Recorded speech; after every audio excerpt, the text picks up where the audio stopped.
Welcome back to another player review, and today we're looking at Andy Frampton of Wimbledon. Now, he got himself an inform card on week 10 due to 2 goals versus Portsmouth. Now, I've tried to do this guy for nearly 2 weeks now. I've played probably around 22-25 games with him, and it just doesn't seem to impress me. So he has 46 passing, 50 dribbling, 70 defending, 72 heading, 42 shooting and 58 passing, 3-star weak foot, 2-star skills. He's 6'1", medium high work rate, and he goes for about 30,000. Now, as I said, I have tried to use this guy quite a lot, and I've struggled to get any decent clips of him, but what we have got is what I can show you in a moment. So we look at his in-game stats now. There isn't really much there that is impressive. Now, his curve and his shooting isn't too bad. His 68 marking is another standout one there. His shot power is of 67, and his standing tackling of 68. Slide tackling of 55 seems low. It is better than that in the game, but he has 82 aggression, 68 interceptions, and decent strength in 87 with 80 jumping and 71 marking. Reactions. So if we look at some of the clips, you'll see what I'm talking about.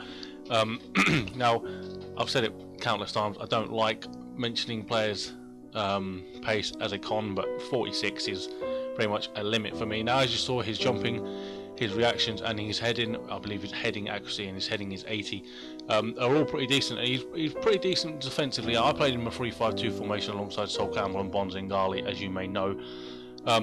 And okay, he did the trick, but for me, he was beaten too often. Now, if you've got anyone with any sort of pace, they're just going to walk straight past you, and that is a dilemma. So that is one of his big cons, his pace. Now, his agility wasn't too good either, and his sliding tackle of only 55 for someone that's a defender is shabby, but it did feel a lot better than that. Now, the things that stood out for me wasn't quite his defending. Now, he had decent enough strength so he can hold players off the ball, so if his pace ever became an issue, he could just hustle for them and fight them off the ball, which was pretty decent.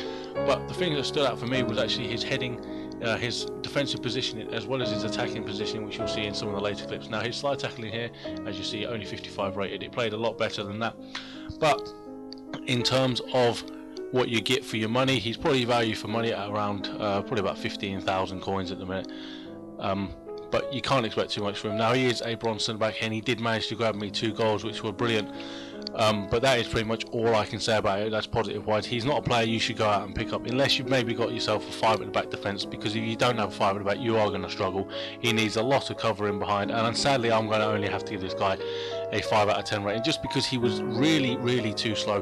Now, don't get me wrong, he did do that, which was probably the best strike I've ever seen for someone that's got like 10 shooting, so that knocked him up a bit. But overall, he's not someone I can guarantee, he's not someone I would recommend that you go pick up, because he's just too damn slow. Now, his strength does counteract that, and he is pretty decent, but we can't go higher than a 5 out of 10 for me, sadly. So it was a bit of a disappointment, because I look forward to a Wimbledon player, so that's a high shame. But if you like this, if you like any other reviews, so click Sol Campbell now or Bonzingali, and it will take you to their review. And always, if you like what you see, give me a like, give me a comment, and don't forget to